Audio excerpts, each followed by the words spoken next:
Thanks for tuning in to another episode of Answering the Call. I'm Pastor Chuck Reese, your show host and executive producer. This is a series all about evangelism and discipleship. We're highlighting ministries that are serious about doing that all around the world.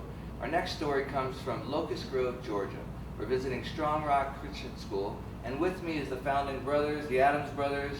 Thank you guys so much for spending some time telling their viewers. Sure.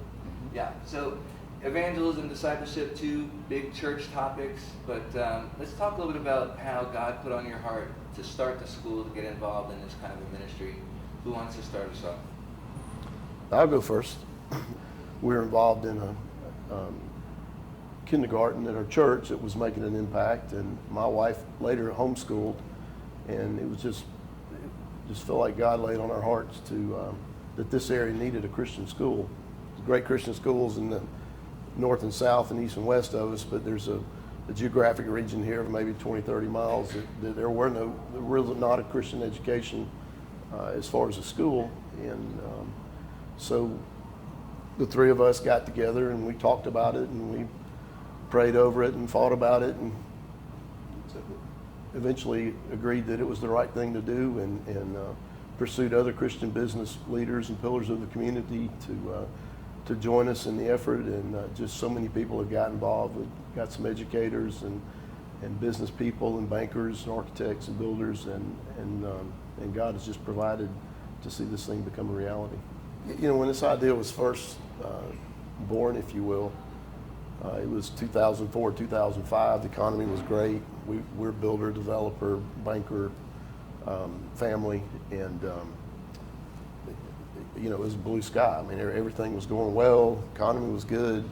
Houses were selling, land was selling, everything was good. So I think we opened in August of 2007 here, and that was right at the beginning of the real estate crash, and this was one of the hardest hit areas, really in the entire country. Wow. Amen. Yeah. Another miracle probably was just getting all three of us on board. I think we probably all had different ideas about trying to tackle a project this big. And this was by far the largest project we had ever undertaken. Yeah. And while we knew where most of the resources were, we didn't know where all the dollars were when we started. And as Doug said, with the recession coming on and business being a real challenge, the final payments drug out, and God finally provided all the money and got all the bills paid. But it really was a miracle for all that to come about at the time it did, and with the economy. Yeah, I mean, that's the element of faith, right? The substance of things hoped for, Definitely the evidence faith, of things right. unseen. And I always think about a 500-piece puzzle in a box, right? If you know there was a toddler messing with it and there's a chance that there's a couple pieces missing, you're not going to waste your time trying to put this piece, 500 pieces together and realize you're missing a couple. They've gone missing. But God does ask you to step out of the boat with what you have, and then He brings those pieces of the puzzle when you need them. Absolutely. That's right. Right? It was not a unanimous vote in the beginning as to how to handle these resources. We all agreed that we should be responsible as the Lord had blessed us. But through much prayer and thought and convincing and convicting, we came to the point that Christian education was a good place for the resources. Yeah, and as you guys were talking, I was reminded that they're learning about it in the classroom, but because of the athletics and the fine arts, they're able to demonstrate it out on the field, to play softball, football, volleyball, and then the performing arts. The media. You have a great little media department now. They're broadcasting chapel. I was impressed with some of the equipment they had. Aeronautics. TV show. We got some of this stuff, and I walk and I see high schoolers with some of the new toys that I want. I'm like, wow, you guys are doing great. I mean, so we got some good B-roll of that. But Well, even the aeronautics program, and we have a number of young men and ladies that are in college now studying to be airplane pilots and mechanics and air traffic controllers and different things. I mean, how cool is that? it is amazing. That is really cool.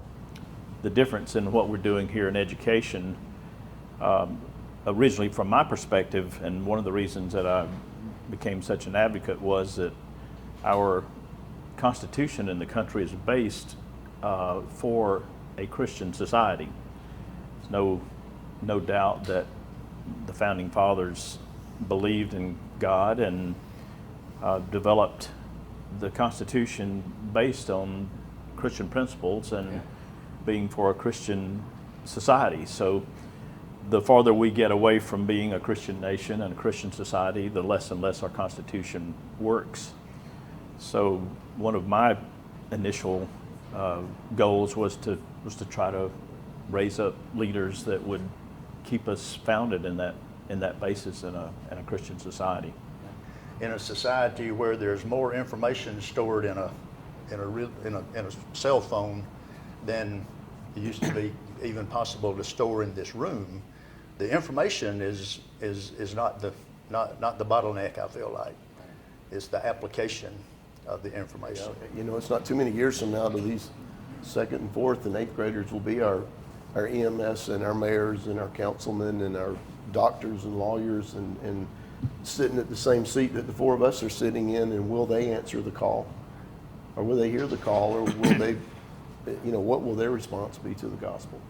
For the kingdom. For the kingdom, for the right reasons. That's right. Yeah, Yes. that's good. Yes. That's awesome. That's right. Hey, stay tuned. We're going to get some more interviews with some of the faculty, some of the staff, even some of the students here at Strong Rock Christian School, so you can see how they're answering the call, shining their light, and giving God all the glory. Keep watching. Tune in to Overcomers TV on your favorite app or streaming platform. It's time to overcome.